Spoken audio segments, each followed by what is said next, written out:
उन दिनों कैसर अगस्तस ने समस्त जगत की जनगणना की राजआज्ञा निकाली। यह पहली जनगणना थी और उस समय क्विरिनियुस सीरिया का राज्यपाल था। सब लोग नाम लिखवाने के लिए अपने अपने नगर जाते थे। यूसुफ दाऊद के घराने और वंश का था, इसलिए वे गलीलिया के नाज़रेत से यहूदिया में दाऊद के नगर बेथलेहम गया, जिससे वे अपनी गर्भवती पत्नी मरियम के साथ नाम लिखवाए। वे वहीं थे जब मरियम के गर्भ के दिन पूरे हो गए और उसने अपने पहलौठे पुत्र को जन्म दिया और उसे कपड़ों में लपेटकर चरनी में लिटा दिया, क्योंकि उनके लिए सराय में जगह नहीं थी।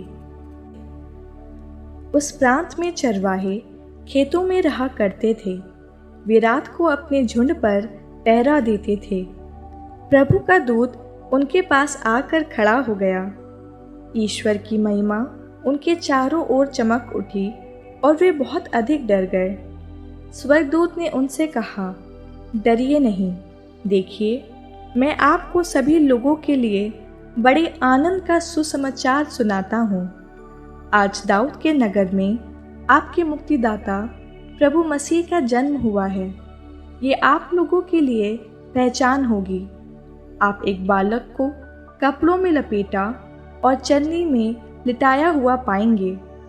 एकाएक उस स्वर्गदूत के साथ स्वर्गीय सेना का विशाल समूह दिखाई दिया, जो ये कहते हुए ईश्वर की स्तुति करता था, सर्वोच्च स्वर्ग में ईश्वर की महिमा प्रकट हो और पृथ्वी पर उसकी कृपा पात्रों को शांति मिले।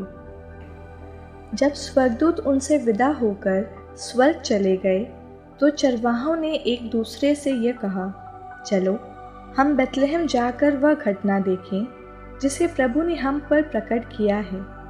वे शीघ्र ही चल पड़े और उन्होंने मरियम, यूसुफ तथा चरनी में लेटे हुए बालक को पाया। उसे देखने के बाद उन्होंने बताया कि इस बालक के विषय में उनसे क्या क्या कहा गया है। सभी सुनने वाले चरवाहों की बातों पर चकित हो जाते थे।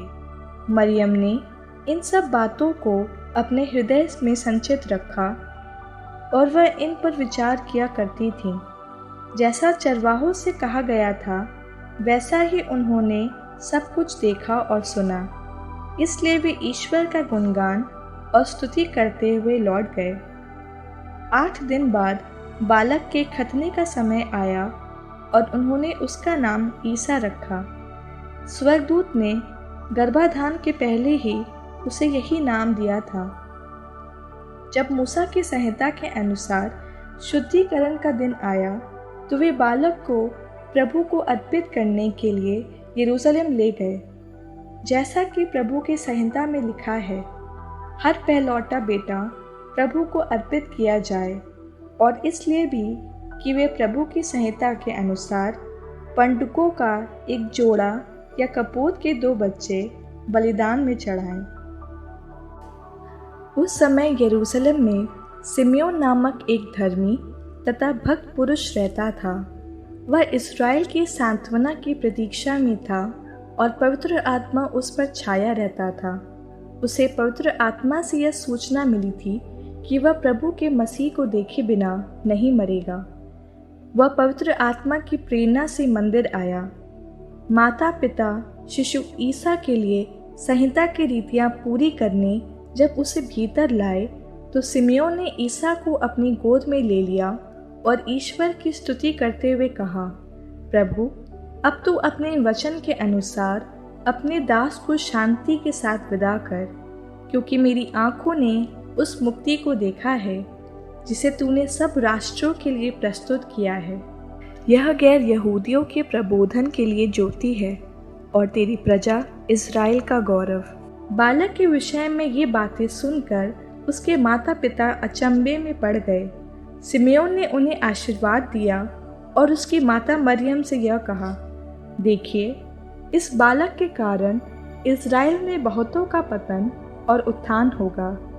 यह एक चिन्ह है जिसका विरोध किया जाएगा। इस प्रकार बहुत से हृदयों के विचार प्रकट होंगे और एक तलवार आपके हृदय को आर पार बेधेगी। अन्ना नामक एक नबिया थी जो असेर वंशी फनुवल की बेटी थी। वह बहुत बूढ़ी हो चली थी। वह विवाह के बाद केवल 7 बरस अपने पति के साथ रहकर विधवा हो गई थी और अब 84 बरस की थी। वह मंदिर से बाहर नहीं जाती थी और उपवास तथा प्रार्थना करते हुए दिन रात ईश्वर की उपासना में लगी रहती थी। वह उसी घड़ी आकर प्रभु की स्तुति करने और जो लोग यरूशलेम की मुक्ति की प्रतीक्षा में थे, वह उन सबको उस बालक के विषय में बताने लगी।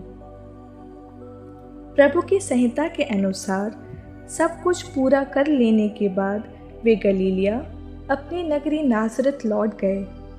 बालक बढ़ता गया, उसमें बल तथा बुद्धि का विकास होता गया और उस पर ईश्वर का अनुग्रह बना रहा।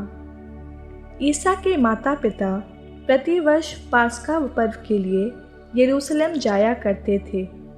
जब बालक 12 बरस का था तो वे प्रथा के अनुसार पर्व के लिए यरूशलेम गए। पर्व समाप्त हुआ और वे लौट पड़े, परंतु बालक ईसा अपने माता पिता के अनजाने में यरूशलेम में रह गया। वे ये समझ रहे थे कि वह यात्री दल के साथ है, इसलिए वे एक दिन की यात्रा पूरी करने के बाद ही उसे अपने कुटुंबियों और परिचितों के बीच ढूंढते रहे। उन्होंने उसे नहीं पाया और वे उसे ढूंढते ढूंढते यरूशलेम लौटे। 3 दिनों के बाद उन्होंने ईसा को मंदिर में शास्त्रियों के बीच बैठे उनकी बातें सुनते और उनसे प्रश्न करते पाया।